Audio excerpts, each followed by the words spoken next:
আজকে আমি যাচ্ছি বাংলাদেশের কাশ্মীর খ্যাত সিলেট বিভাগের সবচেয়ে সুন্দর পর্যটন কেন্দ্র উৎমাছড়াতে, যেখানে ভারতের সীমান্তবর্তী মেঘালয় পাহাড় এবং চলন্ত নদী দিয়ে বয়ে যাওয়া স্বচ্ছ পানির কলকল শব্দ মিলে তৈরি হয়েছে প্রকৃতির এক অপূর্ব মিলবন্ধন। প্রচুর পরিমাণে পানি নেমে আসে ভারত থেকে, দেখতে পারবেন যে কি পরিমাণ স্রোত, আর পানিটা আসলে চরম পর্যায়ের কিন্তু ঠান্ডা। ঠিক পিছনে দেখতে পারবেন যে একটা লাঠির মতো দেওয়া হয়েছে, এইটাই কিন্তু হচ্ছে কি আপনার ইন্ডিয়ার সীমানাটা অনেক আপ্যায়ন করে তারা পর্যটকদের। এখানে আমাদের জন্য কিন্তু একটু জাল দিয়ে দেন। আসসালামু আলাইকুম সবাইকে। আজকে আমরা সিলেটের বর্তমান সময়ের সবচাইতে হটস্পট একটা জায়গা, যেটা হচ্ছে গিয়ে উৎমাছড়া। বর্তমানে আপনারা জানেন যে এই জায়গাটা আসলে নতুনভাবে ডিসকভার হয়েছে ভ্রমণের জন্য সিলেটের মধ্যে। তো এখন আমি এই জায়গাতে যাব এবং আজকে আমরা এই ভিডিওতে উৎমাছড়াকে ভালোভাবে এক্সপ্লোর করার চেষ্টা করব। দলাই ব্রিজ যাবেন নি? জি হয়, আর উৎমাছড়া যেতাম নতুন আমি, মানে দলাই ব্রিজ পর্যন্ত যদি আপনি জানতে হইল নেই ভাড়া হতো 30 টাকা। ঠিক আছে, চলেন। প্রথমে যেতে হবে হচ্ছে দলাই ব্রিজে, আর দলাই ব্রিজ থেকে আসলে আরেকটা সিএনজি বা টমটম নিয়ে যেতে হবে আরেকটু ভিতরে। তো যাচ্ছি আমি, আর পুরো রাস্তাটায় যে ভিউগুলো পাই আপনাদেরকে দেখানোর চেষ্টা করব এবং কিভাবে আপনারা যাবেন একটা সম্পূর্ণ গাইডলাইন দেওয়ার চেষ্টা করবো আজকের এই ভিডিওতে। সিলেটের ভোলাগঞ্জ হচ্ছে কি আপনার বাংলাদেশের সবথেকে বেশি আসলে পাথর উত্তোলন করা হয় এখান থেকে। তো এখানে যে পাথরগুলো কাটার করে বাংলাদেশের বিভিন্ন জায়গায় পাঠানো হয়, আর এটা হচ্ছে কি আপনার পাথর কোয়ারির জন্য বাংলাদেশের সবথেকে বড় অঞ্চল। তো দেখতে পারবেন যে আমার সামনে অনেকগুলা মেশিন দেখতে পাচ্ছি, আর বিভিন্নভাবে আসলে পাথর ভাঙা হচ্ছে। পাথর ভাঙার পরে এগুলো আসলে নদী যুগে বিভিন্ন জায়গায় পাঠানো হয়। উৎমাছড়াতে যেতে হলে প্রথমে চলে আসতে হবে ভোলাগঞ্জ ধলাই ব্রিজে। ব্রিজ পার হয়ে অটো বা সিএনজি দিয়ে চলে যাবেন দয়ার বাজারে এবং সেখান থেকে মোটরসাইকেল করে চলে যেতে পারবেন সরাসরি উৎমাছড়াতে। তো এইটাই হচ্ছে গিয়ে মূলত ধলাই ব্রিজ, আর ব্রিজটা পার হওয়ার পরে আমি উৎমাছড়ার জন্য টমটম বা সিএনজি পেয়ে যাব। আর এখান থেকে দেখতে পারবেন যে কত সুন্দর ভিউ দেখতে পাচ্ছি। এই সাইডে হচ্ছে গিয়ে সাদা পাথর, আর এটা হচ্ছে গিয়ে ইন্ডিয়ার মেঘালয়। তো এখান থেকে আসলে মেঘালয়ের ভিউটা খুব সুন্দরভাবে দেখা যাচ্ছে এবং ছোটো ছোটো অনেকগুলো বার্কি নৌকা দেখতে পাবেন, যেগুলো দিয়ে আসলে বালু পাথর সংগ্রহ করা হয়। আর এই হচ্ছে গিয়ে পুরো ভিউটা। তাদের কি প্রত্যেক দিন এদিকে আসা হয়? প্রত্যেক দিন আসা হয়। দলাই ব্রিজটা পার হওয়ার পরে আপনারা এখান থেকে অটো বা সিএনজি পেয়ে যাবেন। তাহলে প্রথমে যেতে হবে এখন দয়ার বাজারে এবং ওইখান থেকে আবার সিএনজি বা অটো নিতে হবে আপনার উৎমাছড়াতে যেতে হবে।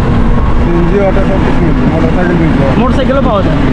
তার মানে যারা হচ্ছে সাদা পাথর যেতে চায় তারা কিন্তু এই দলাই ব্রিজ থেকেও কিন্তু সাদা পাথর এই রাস্তা দিয়ে যেতে পারে এবং যাওয়ার পথে আপনারা অনেক সুন্দর ভিউ দেখতে পাবেন।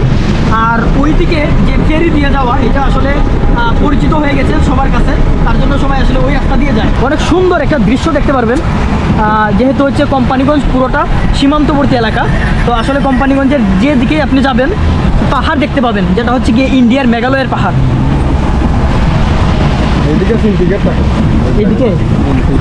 যদি মনে হয় যে ভাই অতটা বাড়া না, আপনি 100 দিন যায় অনুভব আছে না। আমি বলি ধরেন যদি 2 জন যাইতো তাহলে 150 টাকা ঠিক ছিল, ঠিক না? তো আমি যেহেতু একা, তো এখানে 100 টাকা নিলেন। আপনার একটা অনুভব আছে না ভাই, গাড়ি চড়েন আপনি গিয়েছিরে একটা বিবেক না, আমার চড়াই নামাই দেন, ঠিক আছে ভাই? চড়াই নামাই দেন, ঠিক আছে? 100 টাকা ভাড়া চড়াই নিয়ে নামাই দিবেন, ঠিক আছে? না না 100 হইলে আমি যেতে পারি ভাই। না 150 হইলে বেশি হয়ে যায়, ঠিক আছে? তো দয়ার বাজার নামার পরে মোটরসাইকেল দিয়ে আপনি সরাসরি চলে যেতে পারবেন হচ্ছে চড়াতে। তো ওরা হচ্ছে গিয়ে 100 থেকে 150 টাকার মতো হচ্ছে গিয়ে আপনার মোটরসাইকেলের ভাড়া চাবে। তো আপনারা চাইলে 2 জন যাইতে পারেন একটা মোটরসাইকেল দিয়ে, সেই ক্ষেত্রে হচ্ছে গিয়ে 150 টাকার মতো ভাড়া পড়বে। এই গ্রামটা কিন্তু হচ্ছে গিয়ে আপনার সীমান্তবর্তী গ্রাম। এই যে দেখেন, এই সামনে হচ্ছে গিয়ে সাদা পাথর। তো উৎমাছড়া সাদা পাথর এগুলো কিন্তু একদম কাছাকাছি। আর আপনার দয়ার বাজার থেকে উৎমাছড়া যাইতে সময় লাগে হচ্ছে কি আপনার 10 মিনিটের মতো, তাই না? না আধা ঘন্টার মতো মোটরসাইকেল দিয়ে। তো মোটরসাইকেল দিয়ে আধা ঘন্টার মতো সময় লাগে। আর এমনিতে হচ্ছে আপনার 6 থেকে 7 কিলোমিটার। রাস্তা ভাঙা, হ্যাঁ রাস্তা ভাঙা, তার জন্য একটু সময় বেশি লাগে। উৎমাছড়াতে যাওয়ার পথে গ্রাম থেকে দেখা মিলবে মেঘালয় পাহাড়। গ্রামগুলো সীমান্তবর্তী হওয়ায় এইখানের মানুষের জীবনযাপন পাথর এবং বালুর সাথে সম্পৃক্ত। তারা মূলত পাথর সংগ্রহ করে জীবনযাপন করে থাকেন। আপনার বাড়ি কি এইখানেই? হ্যাঁ আমার বাড়ি এইখানে শান্তির বাজার। এই ভোলাগঞ্জের মানুষ আসলে ভাই যেটা বলতেছেন সবাই কিন্তু পাথর উত্তোলন করে জীবনযাপন করে। ভাইয়ের যে দাদা ছিল, দাদার দাদা ছিল, সবাই কিন্তু তারা একই কাজ করতো। যাওয়ার পথে ভিউগুলো আসলে অসাধারণ, কিন্তু সমস্যাটা হচ্ছে গিয়ে রাস্তাঘাট কিন্তু ভাঙা। হ্যাঁ, তো আপনারা যখন আসবেন আপনারা কিন্তু প্রিপারেশন নিয়ে আসবেন যে মোটরসাইকেল দিয়ে যখন যাবেন রাস্তাঘাট কিন্তু ভাঙা একদম, তো একটু জাকুনুই ফিল করতে হবে। প্লাস হচ্ছে ভিউটা কিন্তু সুন্দর পাবেন। এই যে দেখেন এই সাইড থেকেও দেখা যাচ্ছে যতটুকু চৌকে পড়বে সবগুলো হচ্ছে কি আপনার ইন্ডিয়ার যে পাহাড়গুলো আছে সেগুলোর যে একটা অথেন্টিক ভিউ আছে সেটা কিন্তু দেখতে পারবেন। দেখেন কি চমৎকার একটা ভিউ দেখতে পাইছি রাস্তার মধ্যে যাওয়ার সময়। আমার ড্রাইভার ভাইকে বলছি যে একটু দাঁড়ানোর জন্য। এই যে দেখেন এখান থেকে, আমি জানি না যে দেখতে পাচ্ছেন কিনা, সো অনেক সুন্দর একটা ঝর্ণা কিন্তু ইন্ডিয়া থেকে নেমে আসতেছে পানি, এবং অনবরত পানিগুলো কিন্তু পড়তেছে। আমি জানি না গোপ্রতে ভালোভাবে দেখতে পারতেছেন কিনা। এখানে একটা ঘর আছে, ঘরের উপরে যে ওই যে দেখা যাচ্ছে ঝর্ণাটা, এটা কিন্তু স্পষ্টভাবে দেখা যাচ্ছে। আর এই যে পুরো জায়গাটা দেখতে পাচ্ছেন কি সুন্দর দেখেন ভিউ, এটা হচ্ছে কি মেঘালয়ের ভিউ, যেখানে আপনি যদি তুরংছড়া যান, হ্যাঁ হ্যাঁ, তাহলে কাশ্মীরের মতো ভিউ দেখতে পারবেন একদম বাস্তবে। তো ভাই বলতেছে যে এই সাইডে আরেকটা জায়গা আছে যেটা হচ্ছে তুরংছড়া, না ভাই? হ্যাঁ, তুরংছড়া। তুরংছড়াতে আসলে কাশ্মীরের মতো ভিউ দেখা যায় ভাই যেটা বলতেছে। বিশাল মাঠ আছে, পাহাড়, সুন্দর ভিউ। অনেক ফ্রেন্ডলি এবং সরল সহজ একজন ড্রাইভার পেয়ে যাই, যিনি যেতে যেতে সারা পথ আমাকে শোনাচ্ছিলেন যে এই গ্রামের মানুষের কালচার এবং জীবনযাপন কেমন। আমরা দয়ার বাজার থেকে উৎমাছড়ার ভিতরে আসছি এখন, প্রায় 30 মিনিটের মতো সময় লাগছে মোটরসাইকেল দিয়ে। এবং এই যে আমার ড্রাইভার ভাই আছে আমার সাথে, ওনাকে আমি ছাড়তেছি না, আবার ওনাকে নিয়ে যাবো আর কি, কারণ বাজারটা হচ্ছে যে স্ট্যান্ডটা যেখানে গিয়ে আমি সিএনজি পাবো ওইটা মোটামুটি অনেক দূরে এখান থেকে, তো তার জন্য আমি বাইকে রেখে দিছি। আর এই যে দেখবেন সামনে কি জোস একটা ভিউ, তো এই হচ্ছে কি আসলে উৎমাছড়ার ভিউটা। আর এদিকে আর সামনে যাওয়া যাবে, চলেন।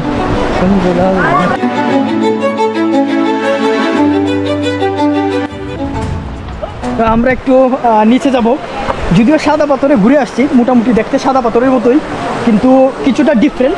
সাদা পাথর থেকে আপনি পাথরগুলা লাল, পাথরগুলো একদম লাল লাল, তাই না?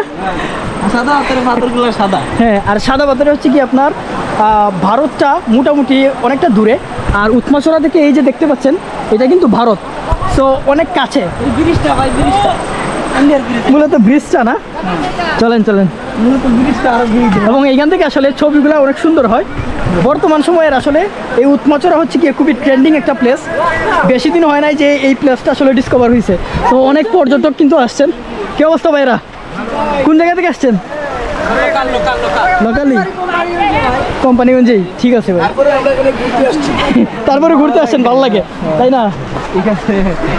তো ভাইটা দেখেন আসলে কতটুকু ফ্রেন্ডলি। আমি চাইছিলাম যে আমার ব্যাগটা এখানে রাখবো, ভাই বলতেছে যে না ভাই আমার কাঁধের মধ্যে দিয়ে দেন, কারণ এখানের মধ্যে রাখলে কোনো সমস্যা হইতে পারে। তো দেখেন কতটুকু ফ্রেন্ডলি একটা মানুষ। তো চলেন ভাই আমরা নিচে নামি, জুতা থাক সমস্যা নাই।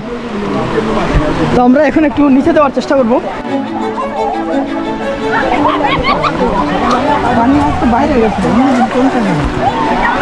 মোটামুটি বেশি মনে হচ্ছে পানি, না? কারণ বৃষ্টি হয়েছে, তো আজকে সকালেও বৃষ্টি হয়েছে। বৃষ্টি হইলে আসলে পানিটা বেড়ে যায়। আর জয়টা আসলে এরকম নদী আছে, তো প্রত্যেকটা দেখবেন যে সাদা পাথর বলেন বা এই নদীটা বলেন, তো সেম নদীটাই কিন্তু, তো এইখান থেকে কিন্তু প্রত্যেক দিন প্রচুর পরিমাণে পানি নেমে আসে ভারত থেকে। দেখতে পারবেন যে কি পরিমাণ স্রোত, আর পানিটা আসলে চরম পর্যায়ের কিন্তু ঠান্ডা।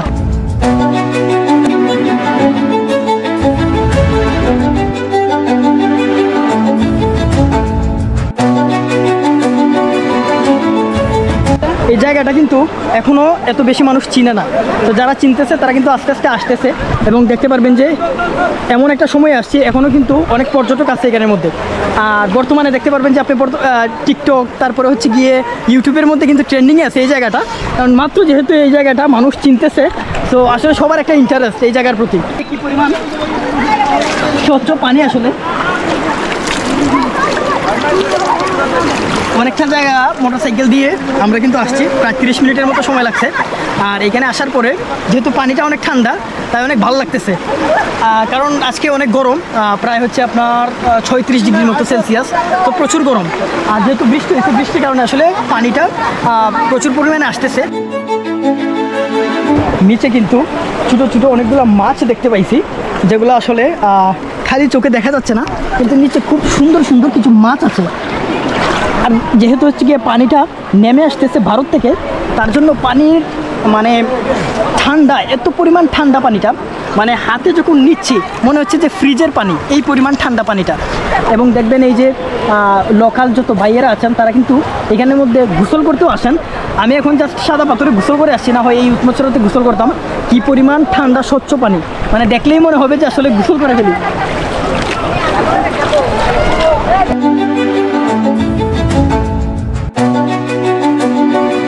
ঠিক পিছনে দেখতে পারবেন যে একটা লাঠির মতো দেওয়া হয়েছে, এইটাই কিন্তু হচ্ছে কি আপনার ইন্ডিয়ার সীমানাটা। তো এটা ক্রস করলেই হচ্ছে কি ইন্ডিয়া, মানে একদম সামনে। আর এই যে দেখবেন পিচ্ছি গোসল করতেছে, হ্যাঁ এদিকে আসো। এখানে এই যে আমার ড্রাইভার ভাই আছেন, ভাই কেমন লাগতেছে এখানে এসে? ভাই খুব ভালো লাগে, আমি আরো অনেকবার আইছি, ভালো লাগছে, এখন অনেক ভালো লাগতেছে। আপনার তো প্রায় সময় এখানে আসা হয়? প্রায় সময় আমার আসা হয়। আমি আরো অনেক ছোট থাকতে এই জায়গায় আইসা ঘুরে গেছি, খুব ভালো লাগে। ভাই হচ্ছে গিয়ে এই এলাকারই মানুষ, তো যেহেতু এই লাইনে গাড়ি চালাচ্ছেন, উনি কিন্তু প্রত্যেক দিনে এখানে আসেন। এবং আসার আগেই উনি বলতেছিলেন যে জায়গাটা দেখার পরে আসলে অবাক হয়ে যাবে, মানুষ আসে না দেখে মানুষ বলতে পারে না যে কতটুকু সুন্দর এই জায়গাটা। তো উৎমাচরা সাদা পাথর থেকে অনেক ভালো। হ্যাঁ দেখ, মানে পর্যটকের সংখ্যা কম, জায়গাটা একটু ছোট, সাদা পাথর ধরেন একটু বড়। আর পর্যটকের সংখ্যা যেহেতু কম, আপনি ইচ্ছা মতো ঘুরতে পারবেন, যতক্ষণ ইচ্ছা থাকতে পারলেন পানির মধ্যে, কোনো সমস্যা নাই। আর সাদা পাথরে তো মানুষের সমাগম বেশি হয়। আর উৎমাচরও আসলে আমার যতটুকু মনে হচ্ছে যে কিছুদিন পরে এই জায়গাটা সম্পর্কেও আসলে সবাই জেনে যাবে এবং পর্যটকের সংখ্যা আসলে অনেক বেশি হবে।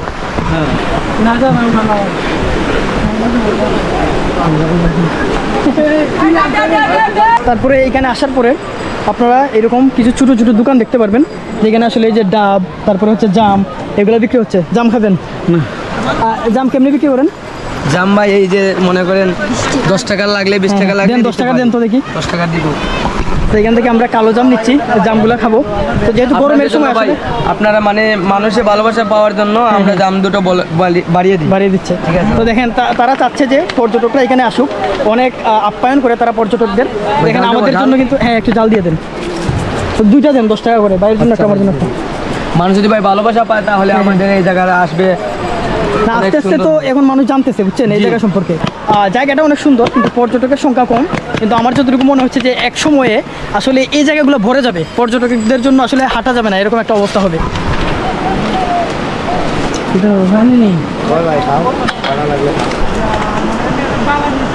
এই যে জামগুলো নিচ্ছি, ভাই দেখেন যে আমাদের জন্য অনেকগুলা জাম কিন্তু ভারিয়ে দিচ্ছেন। ওরা বলতেছেন যে যেহেতু পর্যটকরা ঘুরতে আসছে, তারা অনেক আপ্যায়ন করতেছেন আসলে। অনেক মজা হয়েছে। তো অনেকক্ষণ কাটাইছি এই উৎমাছড়াতে, এবং আপনারা যদি সাদা পাথর থেকে ঘুরতে চান আপনারা কিন্তু চলে আসতে পারেন এই উৎমাছড়াতে। অসাধারণ একটা প্রাকৃতিক দৃশ্য, তার হচ্ছে গিয়ে অনেক দোকান কিন্তু এখানের মধ্যে আস্তে আস্তে হচ্ছে, যারা হচ্ছেন গিয়ে পর্যটকদের কিন্তু ওয়েলকাম করতেছেন। এখানে যত মানুষ আছেন লোকাল যারা, তারা কিন্তু চান যে পর্যটকরা যাতে এখানে ঘুরতে আসুক। ঠিক আছে, তো আজকের ভিডিওটা এতটুকুই ছিল। যদি ভিডিওটা আমার ফেসবুক পেজ থেকে দেখে থাকেন তাহলে পেজটাকে একটু ফলো করে দিবেন, আর যদি আমার ইউটিউব চ্যানেল থেকে ভিডিওটা দেখে থাকেন তাহলে চ্যানেলটাকে একটু সাবস্ক্রাইব করে দিবেন।